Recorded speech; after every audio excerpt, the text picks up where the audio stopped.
No, I think we should just wing it, see how it goes. See how this goes. We're all just standing here looking at each other like, You? Oh, no, sorry, go ahead. No, you.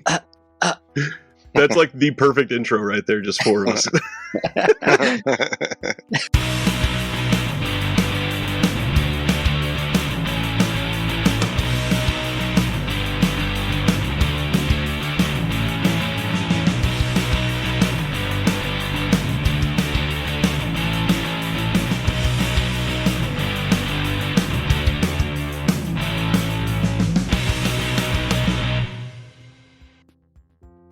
Hello there, everyone, and we are here on They Live by Labels Connected, I guess. Let's go with that. We've got three groups of people. Well, I guess I'm not a group, but three different teams, and I am so stoked to see everybody in the same room. We got Chris from They Live by Film on the bottom. We got Zach from They Live by Film right next to him. Steven and Andrew from Chasing Labels, and me from the Disconnected. Ryan, I was going to say you're two people. You're two people. I mean, I'm tall enough to be two. That's what I'm saying. You're big. You're a big guy. You're two. Yeah, there's your mama joke in there somewhere. Like, your podcast's so fat, it's a whole community. Something like that. Yeah. So the three groups here have kind of been spending the last couple of years doing industry interviews, whether it be with filmmakers or boutique label individuals or artists, contributors, commentators, and 1,900 other titles that we've all probably tossed around just willy-nilly. And we thought we'd come around and have a discussion to see how that's gone and just share some experiences. Because I don't know about you guys, I get a lot of questions about, like, how did you get this person? Or what were they like off camera? Or I still say the funniest thing I've ever been told. Somebody noticed I had, this was last year sometime, like 1,120 subscribers on YouTube. They were like, are you going to quit your job soon? Because you're getting paid to do this full time, right? Only. What about you guys? Anybody thinking that you're making bank off of this yet? No, no. I get a lot of questions, people asking, do you make money off of it? They don't say like a lot, because when you tell them you have a podcast, they almost assume that, I guess, you have a big following, which really is not the case for most of us. You know what I mean? And even then, very true. You know, like you're saying, only if you have like millions of followers, I guess that's when the money starts rolling in. Yeah. And that's also if you have the right things in place, the right connections, I guess. I don't know. But yeah, I get those questions all the time. And it's like, it's a little awkward because it's like, no, not really. I'm just doing this for the thrill. Yeah. The love of the movies, really. Yeah. Zach seemed to have a yes. Oh yeah, I'm making a ton of money off this. No, see, I actually, my advantage here is, Chris does all the interviews for the most part. Adam does all the editing. I just got to show up to the studio like every other week, and that's where mine comes in. It's that buttery voice, Zach. We couldn't do it without you. Of course. No, we don't even have. I've had one person offer to send me like their stuff, but I said no because I was like, I don't mind buying. You're putting out 2 releases a year. Like, it's okay. Like, we're good. But that's the closest we've come to making money on this shit. And that's the sad thing about this is no matter what, you can put in years and years and years and still literally end up with about what you started with in most cases. I mean, I don't know how y'all feel, but for me, like, and this is not the intent of your question, but honestly, like, I don't really, like, I'm not relying on this, right? Like, this is just sort of like these are conversations that I've always kind of want to have, so I feel lucky to get to have them. So that's, I don't know, that geekiness kind of part of me is going to be there for a while. So that's what kind of keeps me going, I guess. And it's something that I think a lot of us are easily able to relate to because, again, no way that any of these things can probably make a full-time living, especially in 2023. For any of our podcasts, we're not getting tens of thousands of plays or views or anything like that every week or anything like that, unless you guys are just giant and I'm peering in from the outside and a small fry. You'll never know. That's what I tell. Andrew doesn't even know. I don't even tell him. I know. You got the email that we're all sharing analytics pages, right? For all I know, the thing is, Steven handles all of that stuff. When it comes to the technical side, when it comes to knowing all the analytics and all that kind of stuff, that's pretty much him. So for all I know, I'm just going to say that we get 1 million views per episode. Why not? Because I don't even know. It's not a lie. I just don't know. So, honestly, I check on it. Obviously, I check on it just out of curiosity every once in a while. But for the most part, there comes a point where it's like, unless your growth is is just like out of the roof and it makes you really excited to check it all the time, then you're not. I check it routinely, but it's not a big deal because I do this because I like doing it. I mean,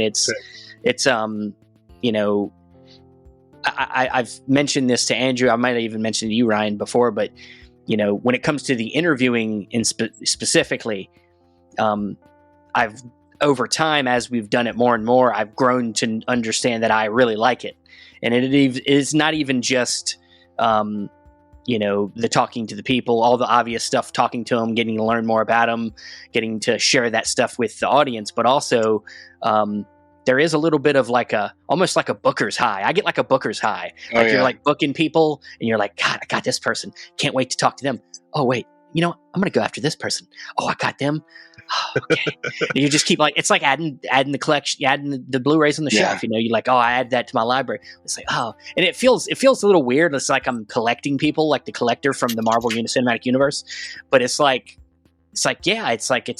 becomes a fun thing of feeling more and more lucky. Like, how lucky can I get again? It becomes a little bit of an addiction. But I like it. I like finding a way to narrow down the idea that we're all the same. We're all getting all these people we interview. They're just like us. They just found a way to make a living at it. Out of being a nerd. And loving movies and very true. And that's what we gain a lot from most of the people that we talk to. Very true. Even I would say that's the case for even people you wouldn't think come from very humble beginnings, but everybody kind of starts out baseline movie fan. You know what I mean? Like, that's the gestation of it all, and then of course everyone takes their own path to get to where they want to be. But it all starts out with that love of movies, love of collecting, love of physical media, all that kind of stuff. And we've learned that a lot of us all have the same start, whether it be with VHS, laser discs, et cetera, et cetera. It all seems to start at that young age. It's very true. And I think the way that all three of our joined teams have kind of humanized a lot of these labels has meant, even just to me, just to listen to the stories all three of us have gotten, it's been real big to understand that these are, it's cliche to say, but they're people just like us, just to see how, oh yeah, I can see why they chose that and they went down this path. Yeah, that makes perfect sense. That I can tell how they got there, and I could have seen myself doing that, and it just didn't happen that way. So, but you said, Steven, you said, totally by the way, Ryan, but so you said that they make a living off it. And the thing that I think is super interesting is not all of them, right? Like I just was talking to somebody, I just found out, and apologies if y'all have had this person on and I just missed it, but I haven't been able to get Decanologue on the line. And that's still true, but I found out who he was, and he has a full-time job at Kino. Yeah. And he's super busy at Kino, and just it may take months to schedule, just in the sense of he has a full-time job, and but if you just look in the outside, the cover art, the films, the extras, everything going into Decanologue, you would just assume that it's like a machine. It's just somebody who's passionate about this, right, and kind of making some extra money on it. Anyways, I was I'm surprised how many times that's kind of happened as we've had these conversations about it's like a side gig. Well, a lot of them, I remember when we talked to, I think it was the second time we talked to Deaf Crocodile. Mm-hmm. And one of the things that I thought was, says a lot about how passionate they are about this when they put their Kickstarter up for Solomon King was, we're doing this whether or not we make a dime off the Kickstarter. And it's like, who knows how much that's going to cost, but thankfully, they made a good chunk, hopefully, from that, and it was very successful. But just a lot of passion that goes into it. I think that's what makes it more fun to listen to.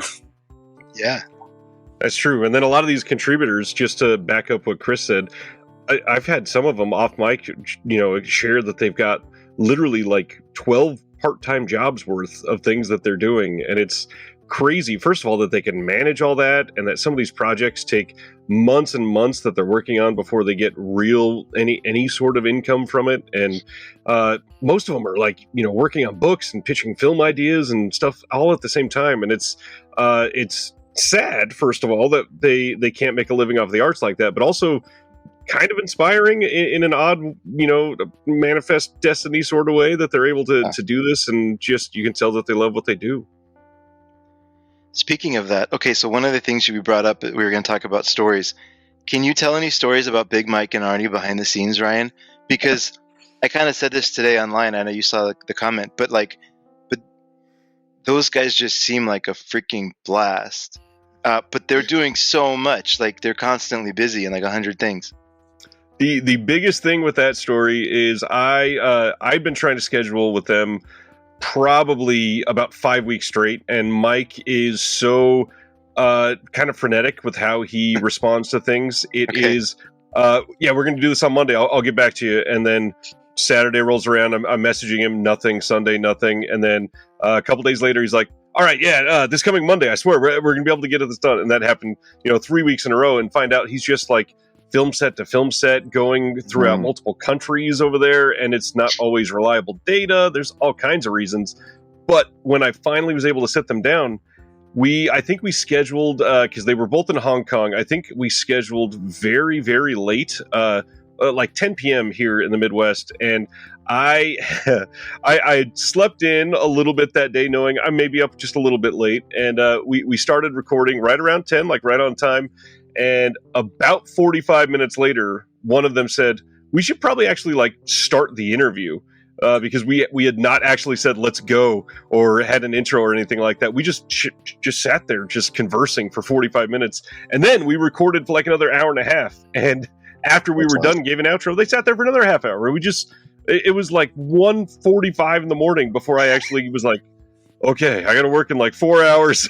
Time to go upstairs. That was, they are crazy, just hilarious stories. Wild that, they've got an answer for every major director, it seems like, for the last 30 years over there, that I've been in his house on his couch, and I saw his brother drop a pizza or whatever. It's like, what are you talking about? How do you have all of these people just in your Rolodex? Yeah. No, totally. What everybody else, do you remember your first interviews? That was one of my first questions. Oh, first interview. I know our first interview was a friend. His name's Aaron West. We had him. He's one of the podcasters that does Criterion Now. And I'd been on Criterion Now a couple times. We'd already started doing our other iteration of the show, Cinema Discovery Project, before.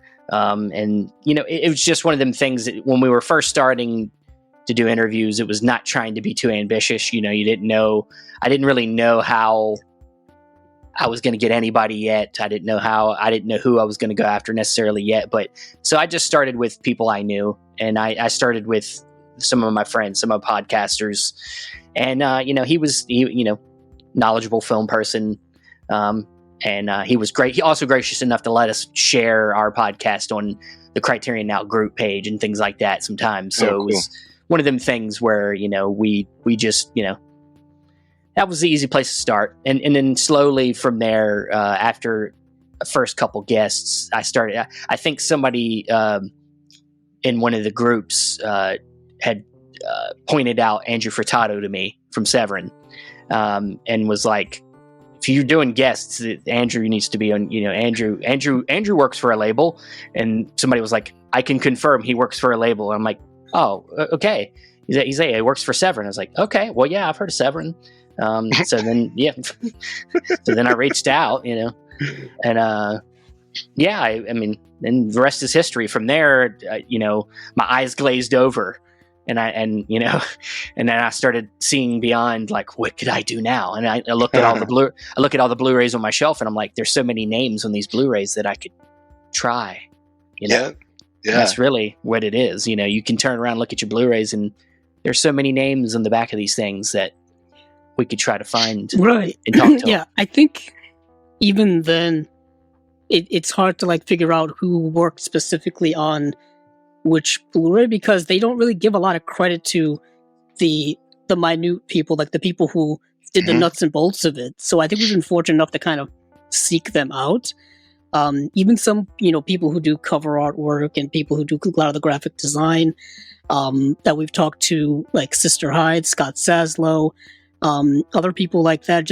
And they worked on stuff that I didn't realize would be in my collection, and stuff that's still coming out. That's going to be in my collection. You become more aware. You know, yeah. You know, a lot of it is social media, you know, scavenging. Really, you just kind of, you know, it's Right. kind of like a spider web. Like you latch onto one, and then, you know, chances are they follow these other people, and you just start following them, whether it's Twitter, Instagram, Facebook to a certain extent. But it's really kind of some of the other places where you kind of find them a lot. I mean, we had a lot of early on guests. Like I said, Andrew Furtado we've had on 4 times, and I'm pretty sure he'll be on again. Like that, It turns out, I think I've said this on our podcast, he and I grew up in the same state. So cool. there was a lot of camaraderie there when it came to, like, you know, certain staples of the state in which we grew up in. We may have even graduated high school in the same year, for all we know, just different parts of the state. So it was just like a lot of things like that. Turns out we ended up shopping at one of the same stores for movies back in the day, and didn't know that. But then we've been very fortunate to, I guess, meet up with a lot of people I never thought we would be able to meet, or I never thought I would be able to meet, just in general. I know Stephen always brings this up. For me, it's Eddie Muller from TCM. That's the one that when Stephen told me that, I almost fainted, I guess. He didn't answer me for a few minutes. Yeah, and because I was like, are you sure this is real? Are you sure he knows what show this is? I thought he passed out. I feel like he would be a busy guy. You know what I mean? Like, I feel like that would be somebody who would be too busy to guest on podcasts, at least for, you know, for just to like volunteer, really. But it turns out, you know, with this Film Noir Foundation, that they collaborate a lot with Flickr Alley and other places to put out Blu-rays of movies that have never seen the light of day, you know. And that was a big guest for me, just personal guest, because I've been watching TCM for many years, and of course, Film Noir has always been a big thing for me. So yeah, that was a big, just popped right in my head instantly. That's a forever memory, like memories that are etched in your head. That was a big one for me. But I know Stephen remembers these a lot better than I do. No, I don't. That's why I leave. I tried to compliment you, but that's why I leave a list in our group of every guest we've ever had, and so I can. I may or may not be looking at that list right now because I can't keep track of everybody. This is where Chris's eyes glaze over, because he's been trying to have Furtado on there for months at this point. And, I wasn't going to say it. We still haven't got there. I'm saying it to Rib Furtado, because we talked today, and I'm still trying to get him on. He's just been incredibly busy. Severin is doing stupid things behind the scenes right now. They're doing a lot, like way more than they've ever done. They already talked where they got like 5 box sets coming out this year. So it's like awesome. January. Yeah. I mean, it's only January. Yeah. No. Jack, do you mind if I tell the story of our first one? Oh, go for it. Yeah, go for it. just because I don't know how much you know about this. I don't know. I mean, it's not like super dramatic, but I don't know if I've told this story. So if you imagine, I'm going to use this is the label, right? So Deaf Crocodile.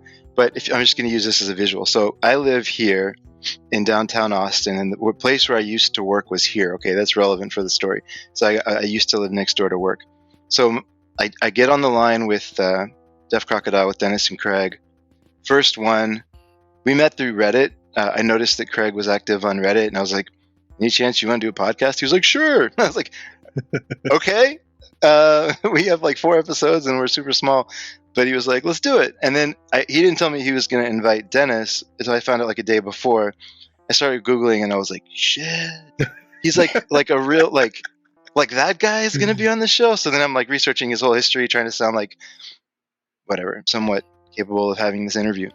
We get on here, my Wi-Fi goes down, and I'm like emailing them. So sorry, y'all.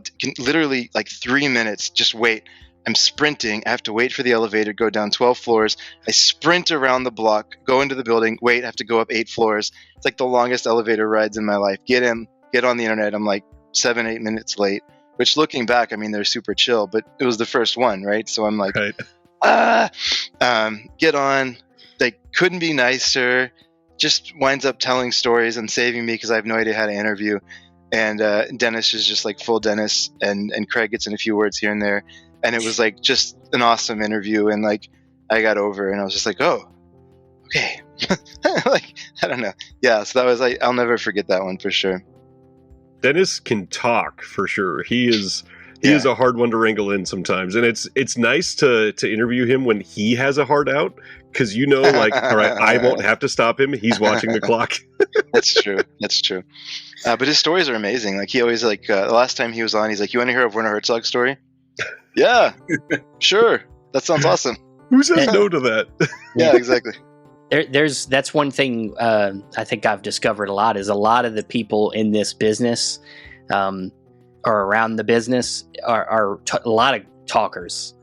A lot of people that like to just talk about the passion of whatever it is. Like I could probably name 4 or 5 that we've interviewed that you can't get them to stop. And I know, Ryan, one of them, definitely Brad Henderson is one of them. He does talk, but it's all good. It's all good stuff. It is all good stuff, but it's like, dude, it's just like, it's the dam is broke, and you're trying to stop the water, and it's like, I just let it go. I just let them talk as much as they want. No, I mean, that's the point. You set them up, and then you just let them go, and that's the good thing. But there's been a few. There's like another one that comes to mind is and this one is a little bit weirder, is Matt Patterson from Warner. He used to be Warner Archive employee, and he's a little bit on the weird side too. But you let him go, he just starts talking, and it can get a little bit like, like it goes in. He starts going in different directions. You almost lose focus of what we're talking about, so you have to really listen. A lot of them can do that, but then sometimes they'll bring it back. You know what I mean? Like they'll work it back in, sometimes. And it's just great conversations. For me, a lot of really like an early eye opener one for me was Justin Beam from Reverend Entertainment, who does a lot of the special features for way more releases than I thought I had of his. And he was just talking about like stuff that I was like, this is incredible. Like he was talking about meeting Alice Cooper and talking with him about stuff, and I'm like, this is like, I know somebody who's met Alice Cooper, not like at a convention or going to an Alice Cooper concert, or Roger, going through a McDonald's drive-through with Roger Corman and getting Roger Corman at McDonald's is something I'm never going to forget, because it's like, wow, that's awesome. I couldn't put that together, and you know what I mean? Like Roger Corman eating McDonald's, like. It's incredible to me. It's like that can't be good for his health. He's old. He shouldn't eat McDonald's. I guess everybody needs to eat. Who knew? Sure. Who knew? But it's just kind of like those kind of those little stories I find to be the most rewarding part of any of the interviews, because it's stuff you don't expect. You know what I mean? A lot of the stuff you can expect, like, I started watching movies when I was a little kid. It's like you kind of expect that, but these little unique stories about certain, personal things that they've gone through in their lives is stuff you never expect, and it just that's the fun of it all for me. Yeah. What about you, Ryan? I think my first one was Jared from Mondo Macabro, who you guys at Chasing Labels just talked to, and he and I think we had messaged on Facebook for a while. I don't remember what started it all, but I was just, I think I like backed him up on something, and he was having a conversation, and I said something, and then he messaged me to say something. We just chatted a little bit, and then when all this started, I reached out to him. I was like, I'm nobody, but hey, we've talked before. You want to come on here? And he was so cool about it, and that was. Gosh, this is probably almost exactly a year ago now at this point. And he told me about Neon Eagle then. and we just got everything announced for that like just a couple months ago. So to see how long some of that stuff takes, and just to be somebody that Jared obviously could feel like he could trust was a big deal to feel like there was some confidence with this. And that has been my like the whole journey of this last year for me. I don't know about you guys. One of the things I was going to bring up is obviously we're all journalist majors, right? Yeah, right. Of course. I'm a great speaker also. We know I'm not. Steven is great with names, and he never watches any movies. He's never made one mistake in the entire time I've known him. Viril. Yep, that was a fun first conversation. Yeah. But yeah, I've had a lot of people ask, like, you're a journalist, you've had something about this, right? I'm like, I've had no training. I'm literally a nobody. I just sat down and said I'd ask some questions, and here we are. So yeah, it's been crazy to see some of that confidence grow, because I was shitting my pants at the very beginning of this with a lot of these people, and I'm sure that's pretty much the same across the board for a lot of us. Just dietary things for me. Yeah, that happens all the time. Yeah, I mean, you live in Texas. That makes sense. Yeah. The first interview I was involved in, it actually helped a lot, because the first one that I was actually a part of was for Error 4444. What was that, like our second or third one, Chris? Yeah, pretty much. Yeah, super early on. Yeah, and so they were about as clueless as I felt, and that was, I was like, we're all just going to wing this, and it's going to turn out okay. Yeah, they were young when I talked to them, and that was like a year after you guys did.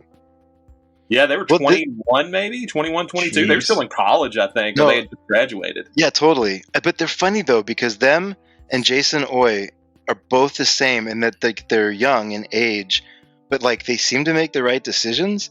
Yep. Like, well, I mean, Crescendo, I hope they're able to stay around. I know they haven't had a second release yet, but like, yeah, age hasn't impacted them. Like, they're just killing it.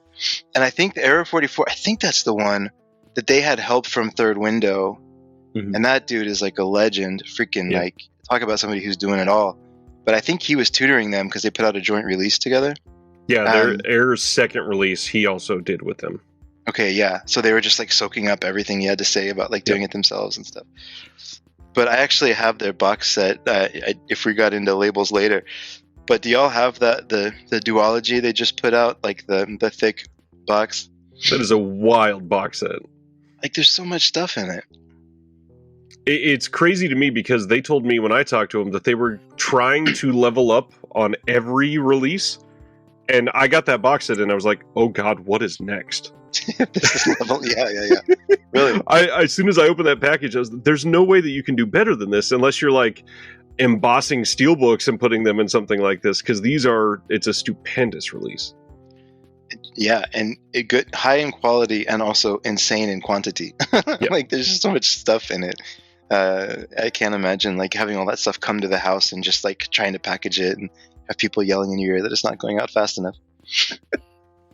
That is very true, and I'm sure a lot of us have shared, a lot of the sentiment of people that are maybe a little too entitled in the collector's industry. That's one of the things I've talked about very openly a handful of times. Is one of the reasons I've done this is just to get people to understand some of the like logistical things behind the scenes. Any of that information that still surprises you that you've been able to hear in some of these interviews? I always just get surprised about. I always am surprised about how knowledgeable some of these people really are. One that comes to mind is Fran. Me and Fran is read my mind. Stop doing that. He sorry. Well, that's what we do here. Yeah. When these guys are able to like discover, like we're so shocked when these releases get announced and we're like, this is a discovery. And I'm like, so where did you find this out? Like, and these people, they are able, they've been in tune with film for so long, and they've been scavenging for these lost films for so long before we could even think of them. And it just, the knowledge that some of these people have, and Fran comes to mind because it's just some of these films from Radiance that are getting announced. I'm like, whoa, like, and that's what's always surprised me the most is just When we are all big movie watchers out here, and we feel like we watch a lot of movies, but then we see that what they know, and we're like, well, I don't know nothing. Like, I don't know. I just keep consistently being surprised, which is why I think we keep coming back to this. Yeah, I would say I'm more surprised that there seems to be this underground like network to try to find these hidden gems of films, these hidden archives where like these movies, haven't seen, the light of day or haven't seen any decent release since the VHS era, and even then they probably didn't get much of any love whatsoever. And it just seems like navigating that corridor seems incredibly difficult. And also, I've learned what fascinates me the most is that I've learned a lot about when it comes to distribution rights, when it comes to like ownership rights of a lot of films and things like that. It seems like there's this whole like society or market or economic world of, who owns what, where, who's willing to pay for what, who's willing to, how much do certain companies want or certain people want for the rights to these things. And that's why you find out that a lot of movies don't get released is because of economic reasons, really. And that's just kind of the fascinating gambit of it all. You know what I mean? And then that also kind of factors into, kind of running these boutique labels. I find to be probably incredibly difficult. The logistics of it seem like a nightmare. It really do. You know what I mean?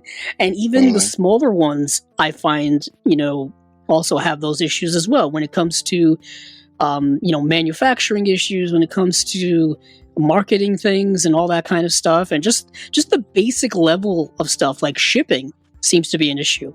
I mean, recently, just, as of last week or two, if you've been trying to buy things from the UK and you're outside of the country, you can't really get it through their Royal Mail. You've got to figure out some other way to do it.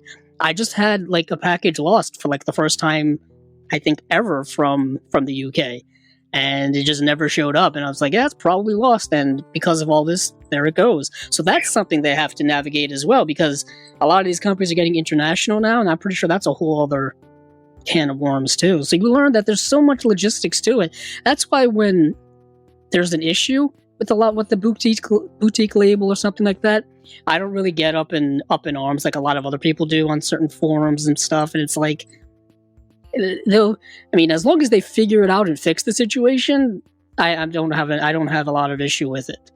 You know what I mean? As long as they don't zavvy me. Yeah, which is issue. Take your money and then never give you anything that you pay for. Or they send it to you in boxes that are like already half destroyed. You know what I mean? Like, that's an issue. But I mean, from the company themselves, if there's something like an issue like that, hopefully they'll fix it. We all have horror stories about shipping. We all some of us buy from Amazon. We know how bad this is. So bad.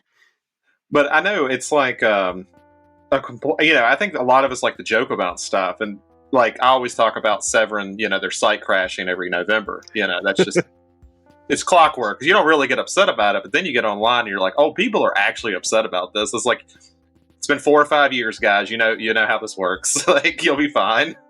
They had Did you order their last sale? I did. I was very proud. They fixed it. Like, it was fine. It was fine. I don't know if it was Shopify or what, but they fixed it. Yeah. Ryan, the thing that jumps out to your question is, I would never want to be Jesse or Mike from Grindhouse Video, or Mark from Orbit. From Orbit. Yeah, that's right.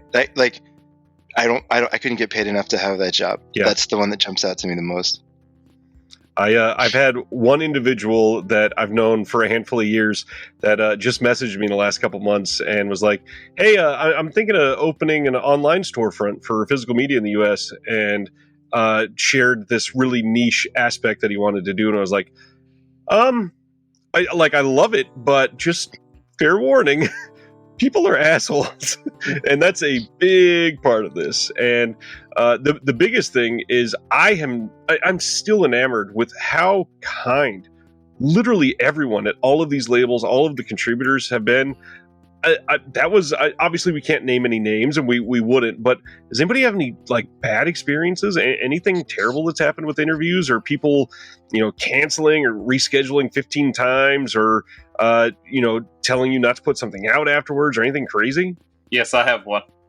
Not bad, but not to have one that said we did an interview once, and it actually kind of goes into your last one about how hard these things are to go in. So to keep this as vague as possible, they essentially talked about like this regional crime syndicate that owned the rights to these films, and they went into it like really in depth, and then by the end of it, they were like, "Hey, can you cut that out?" And we're like, "Yeah, sure." That cannot air. Like, yeah, sure. I've had one of those things too, where I asked a question, they were like, maybe we don't want that in the public view, so let's get that out of there, because it was speculation about certain thing that's very government related. So yes. No, I wish I could say this name. Oh, I'm trying to think if there's any way I can say it without saying it. Doesn't matter. Somebody who's super into like the hardcore exploitation world. This is a funny story of like, in terms of like a label owner. Couldn't track him down. Emailed. Finally, I got an email back from his assistant who said, just call him. Like, he doesn't really respond to email or text. Just call him. He's probably available now. So I called him. He picked up. We talked for a minute. It was his birthday. And I was like, sorry to bug you on your birthday. He's like, no, it's fine. Nice enough guy, but within a 20-minute conversation, it went from, can you do an interview with us? He's like, yeah, of course. Like, do you want to do it now? And I was like, oh, sorry, I'm like on the road. Like, and he's like, okay, well, let's do it, whatever. But then he started talking about his relationship to Satan and his relationship to then coming out of that and being a Christian who's speaking against Satan and writing a book about that experience and having this like transcendental thing. And I was like, maybe I'm not going to be in a rush to call you back. And so we haven't had him as a guest yet. And maybe one day I will when I'm ready for it. But I feel like there's another level of like interview skill to be able to navigate some of that. Although just let me do it. I think it'll be fun. Yeah, okay, perfect. Yeah, Zach, I'll just put you on it. Funny enough, after you said that, I went, oh yeah, I know who that is. If it's the same person, I got the contact number and I texted him, and he was like, yeah, so I moved. I'm not in the Midwest anymore. I'm on the West Coast, and I'm completely a night person. So anytime, middle of the night, it's fine. I'm like, that's okay. Thank you. And just can't do it. I've gotten up super early to talk to people from Australia and stayed up late, but a 1 o'clock in the morning type of conversation about Satan does not necessarily thrill me at this point. Why don't you want to do it, Ryan? Just do it, Ryan. Wouldst thou like to live deliciously? There's nothing wrong with it, Ryan. Just go to the darkness. Now I kind of want to do it. Yeah. Well, yeah, I have to throw this to Steven because I haven't had a bad experience with anyone, or even a weird experience. Not necessarily. No, not really. I don't think we've had any like real like weird conversations. There's been some reschedules, things like that happen. We've had, and this is kind of a side to this kind of question, but like, I'm sure we've all had technical issues, and we've had one really bad one with one of our biggest guests I think we could have ever had, which was with Blue Underground's Bill Lustig. We had him on. Yeah, we've talked about it, so it's not. We've talked about it multiple times, but we had a technical issue where we ended up losing that whole conversation. So, and even getting him was one of them kind of surprise things. It was like I reached out to Blue Underground, they got back to me, and I was like, "Oh, cool." It's like the person that I was talking with, I was like, "Hey, I'll talk. I'd be great. I'd be excited to talk with you." And he's like, "Oh yeah, I'll see if Bill's available." I'm like, "Wait, Bill Lustig?" Yeah, Bill. Yeah. So it was one of them things where I didn't even try to go after Bill Lustig, but then he was like, "Here's Bill Lustig," and I was like, "Cool, awesome." And so that was the horror. One of our only horror story. There's other than it's the only episode we've ever lost tech wise. Completely. I could say horror story recently of losing my computer and then having to do 3 podcasts on my cell phone. sucked. And plan an award show at the same time. And start planning this award show thingy that we were doing. That was rough. That sucked for a little bit, but when it came to the recording of the shows, that's the only time we've ever lost something or where the audio is compromised in any big way. But yeah, sometimes you get glitchy stuff like internet issues and things like that, but nothing bad. But I was going to say, anybody else have any like horror stories of behind the scenes kind of tech issues?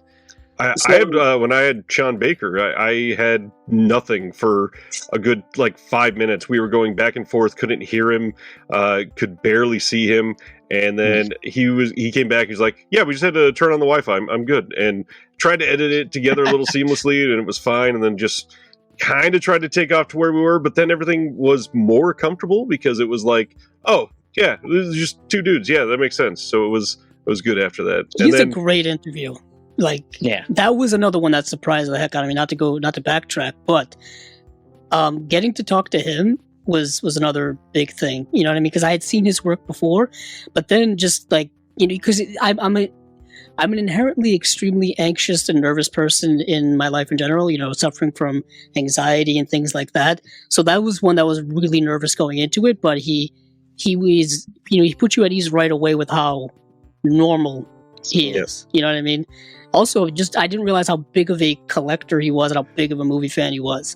He was. He's like, I have a whole apartment from my collection. Yeah, he had a whole room. Yeah, he had a whole extra house for his stuff for the movies he owns, and this is kind of incredible.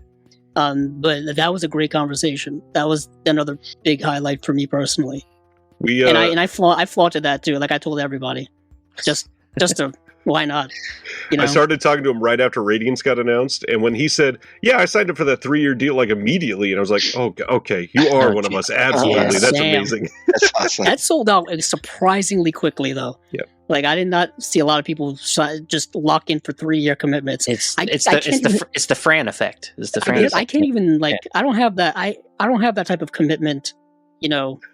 Stuff. You know what I mean? 3 years is a long time. Other topic. That's a whole other topic. Yeah, a whole other topic, I guess. I'm loyal, but I'm not that loyal, I guess. Zach, any of your guests that you're still like, oh my God, how did I talk to this person? I would say for me personally, it was Daisuke, because I know you've had issues getting him.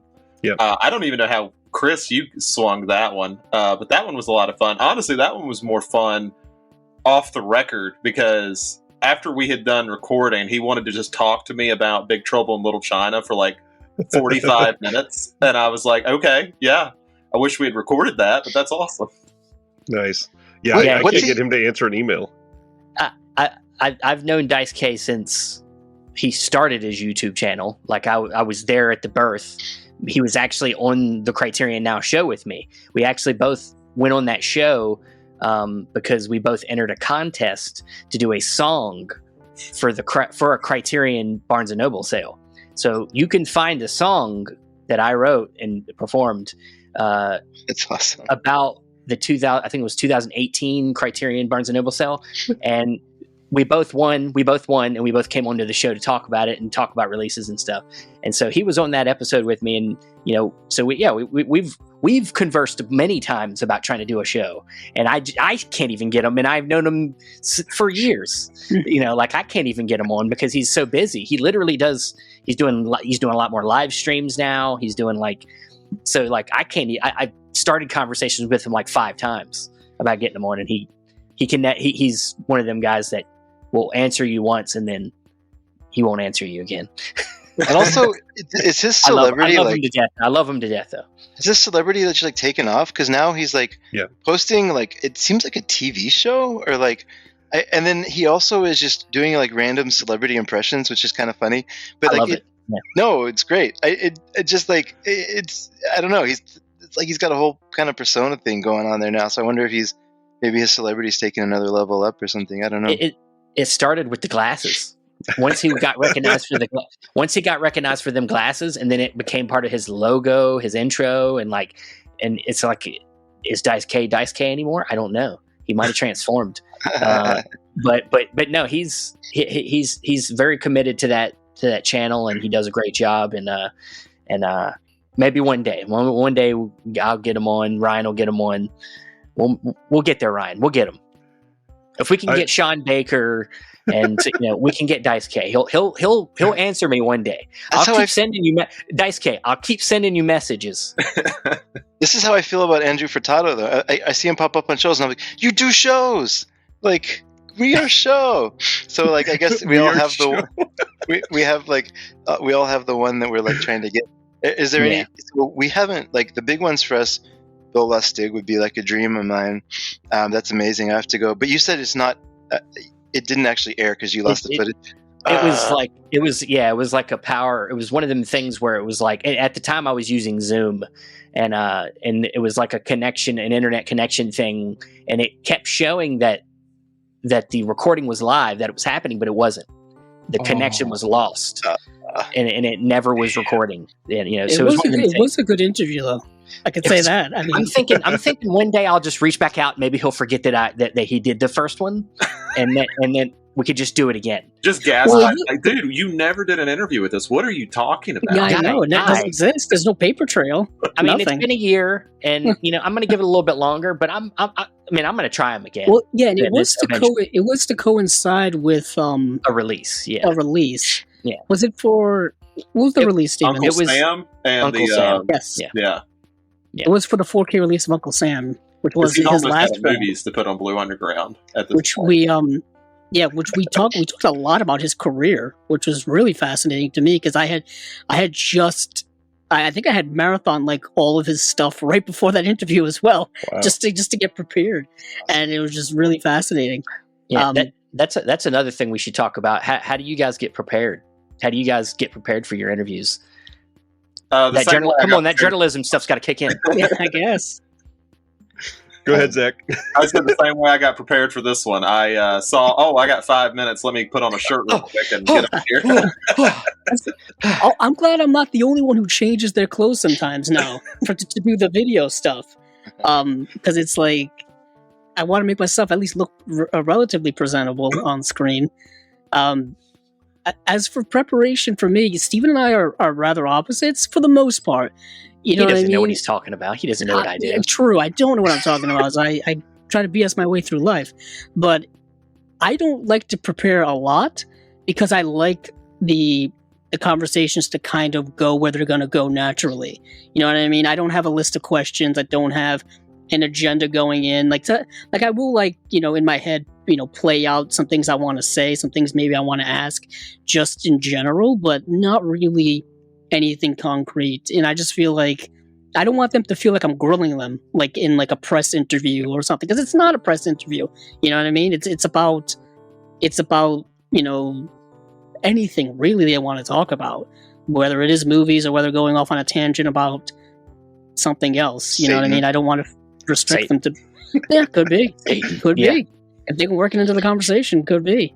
But I know Steven, I know you're a little bit more prepared than I am sometimes. Or maybe at least early on. Sometimes it's like Zach here, where I literally, there's been times where like I'm like something's going on before the podcast and before the interview, and I'm like rushing to get down here, and I'm coming in flustered. And that's when I feel like the interviews don't always go as well. Like, not that I think any of our interviews have been necessarily bad, but like, they go best when my mind is in the right place. Yeah. And sometimes I get down starting the interview and I'm like in the wrong place, and it didn't always start out great. Yeah, the mental preparation just to be in the mood to talk to somebody for an hour and a half. In depth about anything, or even not in depth about anything, is I think it's half the battle, really. But I think sometimes you just don't feel like it. To be honest, I think the key.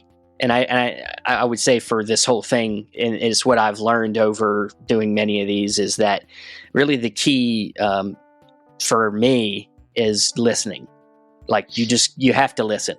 If you're not listening to them, there's no way this is going to go well, because like I think we've all are saying, we don't really prepare. I mean, like we prepare, but we're not writing down a lot of questions. We might have certain ones, but for the most part, it's if you're listening and you're going off of, you're letting them lead you. And sometimes that depends on them, like sometimes some people need to be pushed a little bit, but a lot of times these people, they have a lot of good stuff to say, and you just got to listen. You just got to feed off of what they say. And that's what brings out good stuff. And so, yeah. Yeah. I'd be curious to hear your answer to this, Ryan. For me, like, it depends on who I'm talking to. So, one of my outreach strategies is to find people that are brand new into this space, because I feel like they're going to be excited to do things like this. And so for them, I tend to prepare less, because what I've noticed is that if I come in hot and heavy with a bunch of stuff, it's almost like a bit off-putting in a way. Like they're nervous already kind of coming in, and like now they have to answer these really like specific questions, and they might not be ready for it. We just finished one that's going to air in a couple weeks where I don't think the person's ever bought a DVD in their life or Blu-ray. Like, I brought up two different things within the conversation, and he's like, "Oh, I never heard of it." And I was like, "Oh." One of them was like 88 films, and he lives in Europe. He's like, "Never heard of it." I was like, "Okay." So like, I mean, no judgment, right? Like this, what they put out is festival movies, and their life is going to festivals and finding new movies. So maybe they don't have a big collection. Like, that's fine. But like, you have to kind of make that quick pivot and just talk more about their movies. So I just kind of made a conversation about his releases, and like, it was okay. That was not how I wanted to prepare for that going in, but then for the ones like when we had Indicator on, I prepared a lot for that, because I don't know, like, it's just, there's going to be more interest around that episode. And like, right. I don't want to ask like a dumb question. I still wound up, asking 3 or 4 dumb questions, but like, I was trying to not have them all be dumb questions, so I think it just depends. It's not a dumb question. I don't think there's a dumb question. I think, everybody's listening. There's always going to be somebody that's hearing you talk to these people for the first time, and maybe they don't know anything about these people. And so it's always good, even if they're questions that are softballs, that are easy ones. It's all good to any question that you can get something at, that's helping them be able to express something about what they do is a good thing. So like we said at the beginning, we're not journalists here. We're not, we're not professionals. Anybody that, of course, everybody's going to judge us that way. There are probably, a lot of people sitting at home watching our interviews like, stupid question, like, what a dumb idiot. Why would he say that? I would have asked him this. Why didn't he ask him this? That's Zach. He always texts me like, you're an idiot. I get texts from Steven during the interview sometimes, because I rely on Steven to kind of get things moving. So sometimes I have to let him know that he's involved. So I have to be like, I have to text me like, jump in anytime now. Well, then it's also like, when do you jump in? Do you wait for them to be done, or do they say something that I can ask them about this now? That is, but I don't want to cut them thing. off to sound rude, like I'm doing now with Steven. No.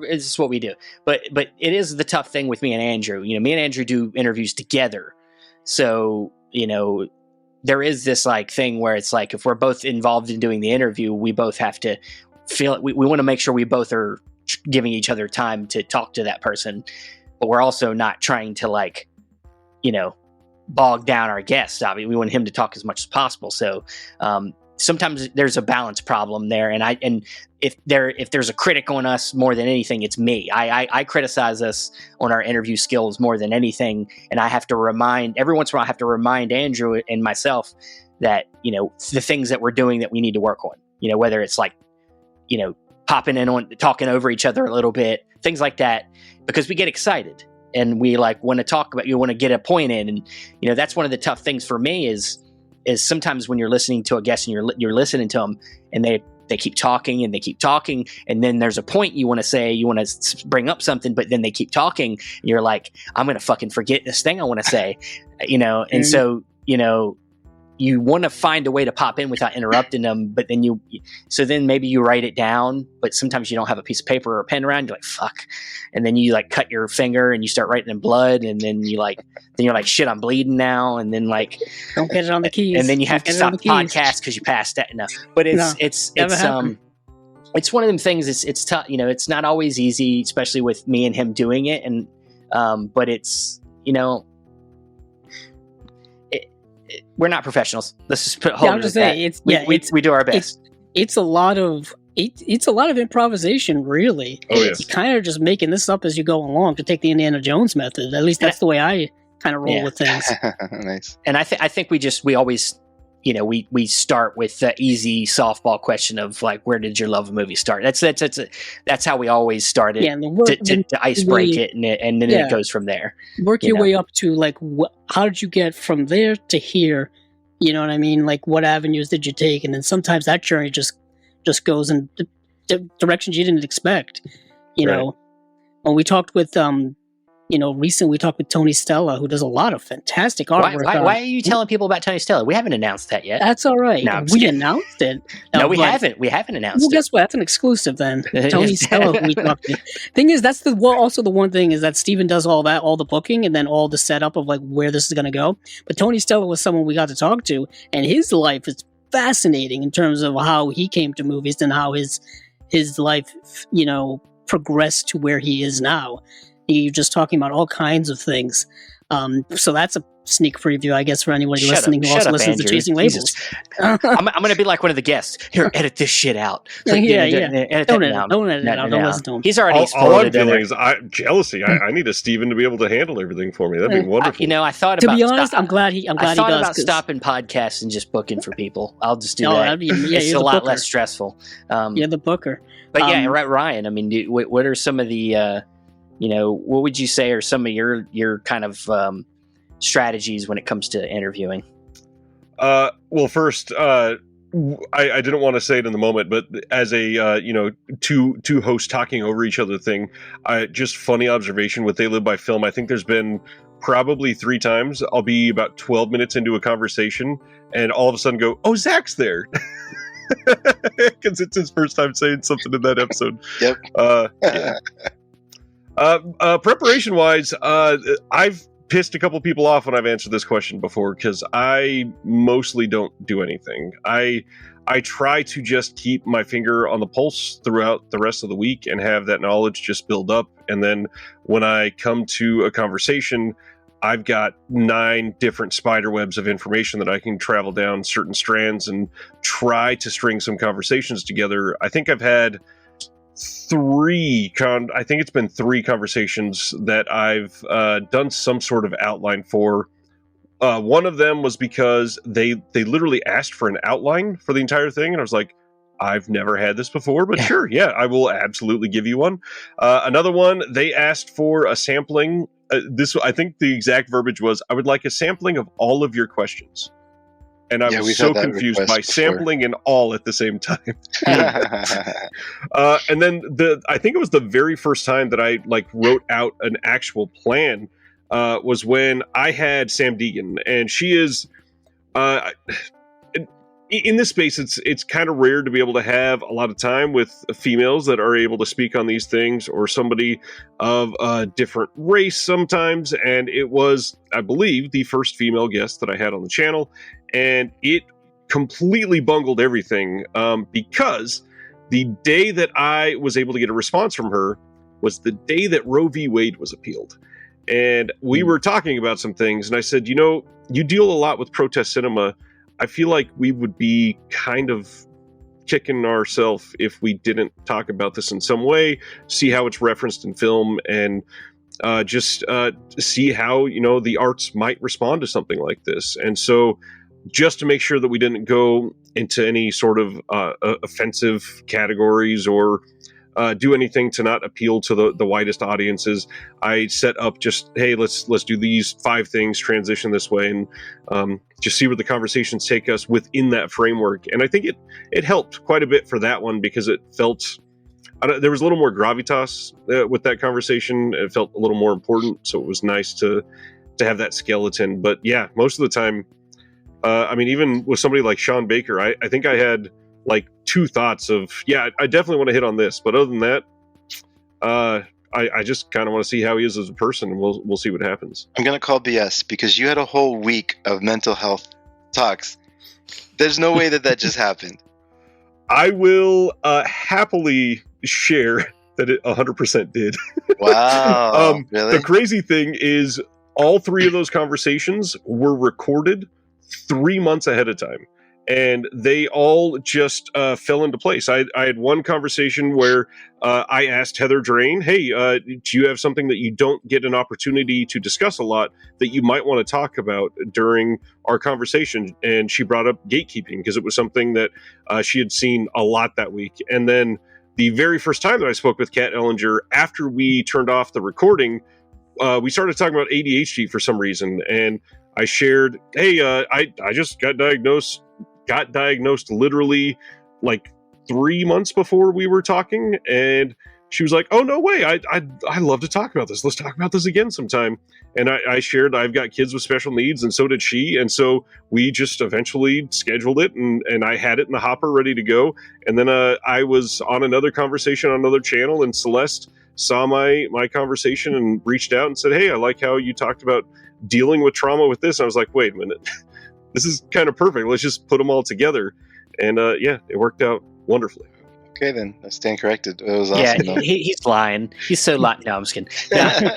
No, but them conversations are great. I brought it up when I was talking to Celeste when we had it on recently. I told her thought them conversations were fantastic. Yeah, I mean, yeah, these interviews can really naturally bring out some just really, especially, somebody like Kat, who's just got so much, she's got so many opinions on so many, subjects. And, it's just, she's got such a great mind. You got it. All three of them did great. It was just all three brought something different that made me think about something different about my own mental state, in some way. So yeah, great stuff, man. I appreciate that. I genuinely think that might be the three things I've been most proud of on the channel. It's not something that's a normal answer. It's not something that is even something most people would want to watch, I'm sure. But I think that there's a lot in those that I will be able to go back to eventually and discover something about myself with it too. But that leads to the next question. For each of your shows, what are you guys most proud of? Like, what is the one conversation where you're very, something about that conversation that you're like, wow, like this actually was a very impressive thing, and I'm definitely proud to be a part of it. God damn it. That's a tough question. I'm happy to go first if y'all are thinking. Go for it. Yeah, please. I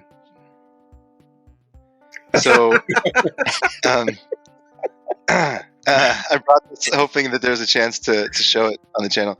So I had I don't know if proud of is the best word, but I had AGFA is in Austin where I live, and I was excited to get those guys on, and it just so happened, I don't know if I'd love to hear if this happens to y'all too, because it hasn't happened a lot, but it was one of those conversations where every insight and every question was like simpatico.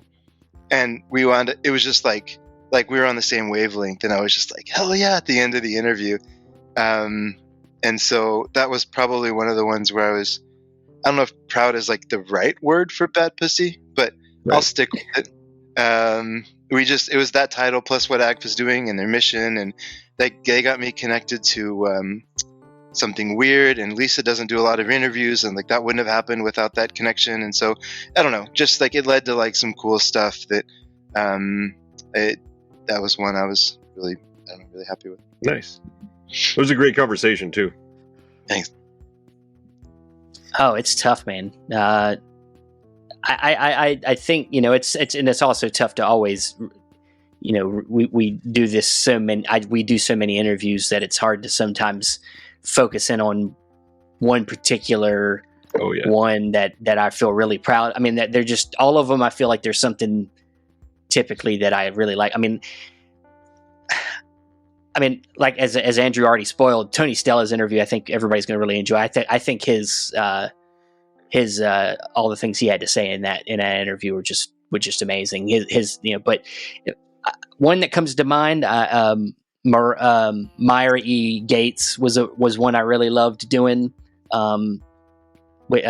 She's we're big film noir fans, and she's a film noir expert, and we had her on in last November, and she was just so fantastic. Just really, personable person, easy to talk to. Even though we weren't even able to see her, because I don't know about you guys. Some people don't want to be seen on camera. We've and that's part of the reason we didn't really do video for a while until recently.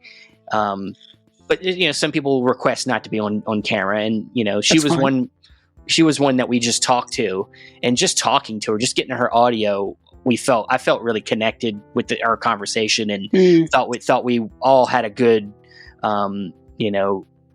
thing going, and it was all natural, and that was a good one. That was a good one. That was a big personal one for me, because I had been a big fan of her, or still am, for many, many years.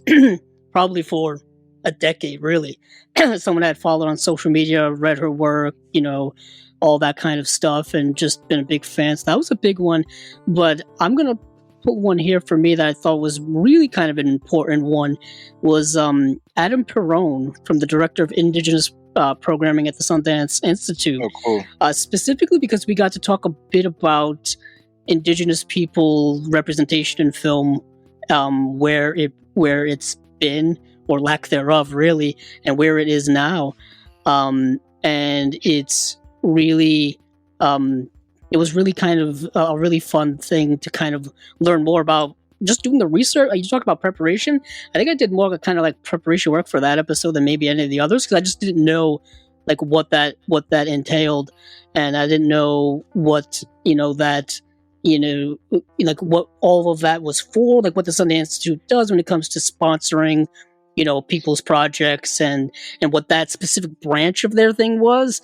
And then talking with him about just a lot of that was fascinating to me, and all the stuff that he was into. Cool. He also got to go into the Criterion Closet like months later. So I was like, hey, I know somebody who's actually been in the Criterion Closet, which is really awesome to me. Yeah. Have y'all ever had Criterion on? That's the lost whale, or whatever the hell you want to call it. That's the Moby Dick. The white whale. Yeah. The white whale. The lost whale. Yeah, they haven't been able to. They haven't responded to us yet either. I don't think there is that person. I think there's just one big giant head. Yep. It's just like one giant capital C. See, yeah, it's just you. It's like the fucking wizard, and you pull it's just a big C. You're like, this is weird. Just a big ass C. It's like the Wizard of Oz. Behind the curtain, there's a giant head with this one mysterious person behind the curtain.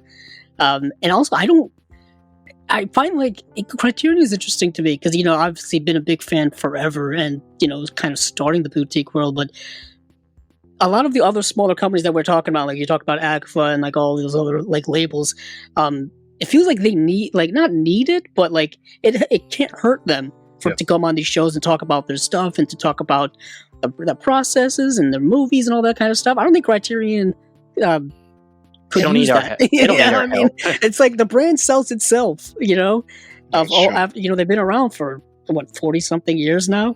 You still want to talk to them, though. I still want to talk to them too. I don't know how much. I still want to talk to them and ask them what the hell they're doing. I love Criterion. Maybe not in those exact words, though. Hey, we finally got you on. What the hell are you doing? Yeah, I know. It's just it's an ambush. I told Chris I guess this was a year ago, right when all that Thriller stuff was going on. I was like, it'd be great if we could get both of those companies on here together. Don't tell them we're getting them on. Record and leave. I've thought about that a couple times. Like, I should do some versus episodes. I want to bring on like one person that works for one label and versus, and bring on another person. See what happens in the conversation. Like, get the guys from Indicator to come on with some guys from Arrow or something, and see what happens. Get Arrow, Blue Underground, and be like, so tell us about Django. Yeah. Totally. No, what is interesting? Go ahead. I was just going to say that a lot of the people we've brought on from the labels and whatnot, like, they've all mentioned like other labels and how they know people from there and how they're all like friends and stuff. So there hasn't really been at least a lot of competition on that level. So I found that surprising, because I always think of like sports terms and whatnot, rivalries and things like that. But there doesn't seem to be like that. Maybe a lot of that's just made up from us, kind of like probably some of it. Some of it is, but I think I'm sure there's some level of competition there. Especially when it comes to licensing things, they gotta There's certain films everybody wants. Everybody seems to be going after a lot of the same films. I mean, on our recent episode, we just talked about what was that movie? Full Circle, The Haunting of Julia. The Haunting of Julia. It's got 5 releases in 1 week or something. 3 different releases from. Third one we don't know yet, but got 2 releases from 2 different companies, and I heard that there's a third one coming out with all different features. Yep. And I was just like, this is kind of wild. It puts a lot of onus on us as, I guess, fans and collectors, having to make the ultimate choice. But still, it seems like everybody is putting out some similar things. It's like a Dark Sky putting out TCM with Second Sight, and they actually have exclusive features and stuff. You're like, great. I know. Gonna buy it 4 different times. Well, I wish it was 4 different times. This Second Sight release is it for me. It's it.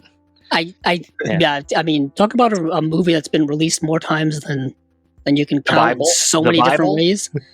I mean, I was talking about movies, but yeah. That and I think Halloween have been released so many times. In terms of the horror genre, Evil Dead has entered the chat. Evil Dead, yeah. I forgot about that. Yeah. As it is, I'm looking at my collection. I think I own at least 2 or 3 copies of Evil Dead. So that makes sense. If anybody ever wants to have the versus conversation, I know the way in. Just set up an old Anchor Bay team discussion, because that's where basically everyone's from, right? Like, just set up an old Anchor Bay reunion, and you can have everybody on. Essentially, that's where we buy from now. That's how I'll get Bill Lustig back. I'll be like, Bill, Bill, you want to do a versus episode? Like, what? What are you talking about versus? I know. By the way, our special guest here is David Gregory. Fight it out. Fight it out for supremacy. Sounds like we're doing Celebrity Deathmatch or something, where they're all going to be claymation, nice versions. Sit them down in front of a plate of progressively hotter wings and have them tell stories about them. I was thinking of American Gladiators when they're on like that bridge and they're fighting with the things. The giant Q-tip. Yeah. Any final questions as we wrap up? Anything anybody wanted to hear just from everybody else's experiences? What is I'm curious to hear from y'all. Is there a label that you feel compelled to promote just personally? Like, you love it regardless of the personality behind it, but like you just feel like that's your spirit animal. It's tough because there's a lot of them I really love, man. I mean, first comes to mind is Fun City. Fun City's Jonathan over there. He's great. And he's one of the guys. He's one of the interviews. There's a great one right there. Every time Jonathan, we talk to him, he's just so game, and so he so much appreciates, the love. Like he wants to do it as much as he can. He's one of the great ones. Fun City's one of them. I would say, Indicator's another one. I really love them guys. They're really good to us too, and their releases are they fit into my need for discovery. Everything that they're putting out, and they're one of the labels other than Criterion that got me really hooked, and so I always feel good about talking to them guys. They're always and promoting them, and I'd say them too. Fun City and Indicator. I think one of my answers is going to align with Chris's. I'd say Air 4444 is one. Just two young people that I could see if I had a couple different connections, I would have done every single thing that they were doing and tried to go down a similar route. And then Mondo Macabro is a big one for me. I still don't understand how they are so underrated in so many people's minds. And I think it's because literally everything that they put out is a discovery for 95% of the population. So it's tough, and I get that. But the hard part is every single release is so high quality. It's hard to argue with. Once you do one and you go, well, damn, I love their curation. So now I know I'm probably going to love them all. Yeah. Oh, and then I guess Jesse, I'll throw in Cauldron as well, which made Neon Eagle perfect as just the combination of Mondo Macabro and Neon and Cauldron. Jesse is a wonderful person, and I feel so bad for, like you mentioned earlier, he and Mike and Mark and all the complaints that they have to deal with. Some of the horror stories that I'm not sure if you guys have gotten them as well, but some of the stuff that they're told just through email because somebody thinks that they're anonymous, they are treated like absolute garbage a lot of the time. Yeah, it's terrible. Andrew or Zach, what do y'all think? Yeah, I'll say that's all. I'm kind of surprised people are going at them. It's like a lot of that stuff is out of their control. You know what I mean? I don't want to go off on a tangent. That's what I do. But I'll just say like a lot of like their issues are probably out of their control. So I don't know why you go after them. But anywho, for me, like Steven said, I would definitely say Fun City. Like just the quality of their releases are so great. The artwork's beautiful. The slipcovers are great. I'm a big slipcover guy, so that kind of fills my need. Having to track them down after they go out of print so quickly is a tough thing to do. I really like Canadian International Pictures. Oh, cool. I've really been getting into their stuff lately. I think a lot of it had to do with when we had them on. They really gelled well with us and then with the program and all that kind of stuff. And the work they're doing, I find to be unique, to kind of just focus on kind of, I would say, lost or underappreciated or just, forgotten Canadian films, like specifically go after Canadian films. It makes their pool a lot smaller, but it also, they were able to pluck out some gems. I really enjoyed, their stuff. So those two are kind of the major ones. But, everybody's doing such different things. Second Sight, I'm incredibly impressed with, because the amount of effort and the amount of just work they're putting into some of their deluxe limited editions is unreal, really. Mm-hmm. You know what I mean? Like these are the editions you think of when you're like the ultimate edition. They always put ultimate mm-hmm. on like certain editions. It's like, no, these are the ultimate editions.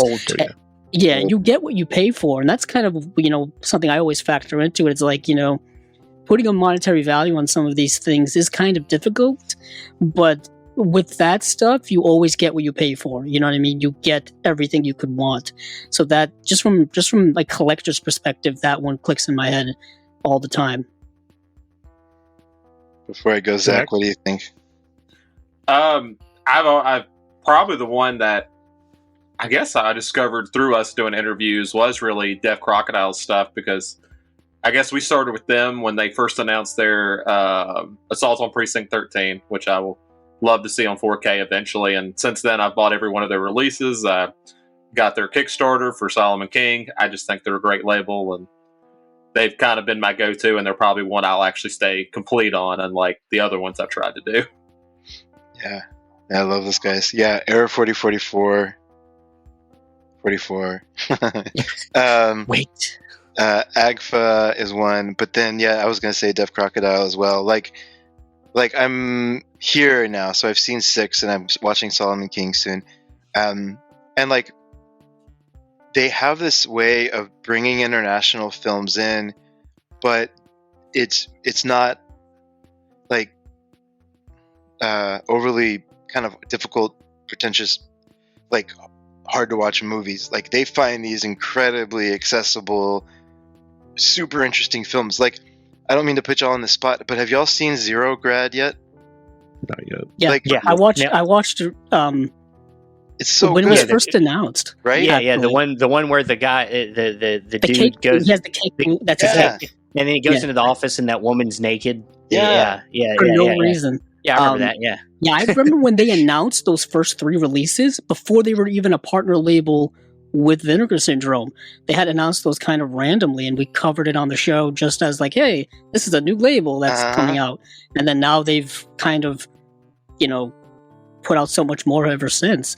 It was like Zero Grad, the Russian folklore film. Yeah, Ilya Muromets. Ilya Muromets.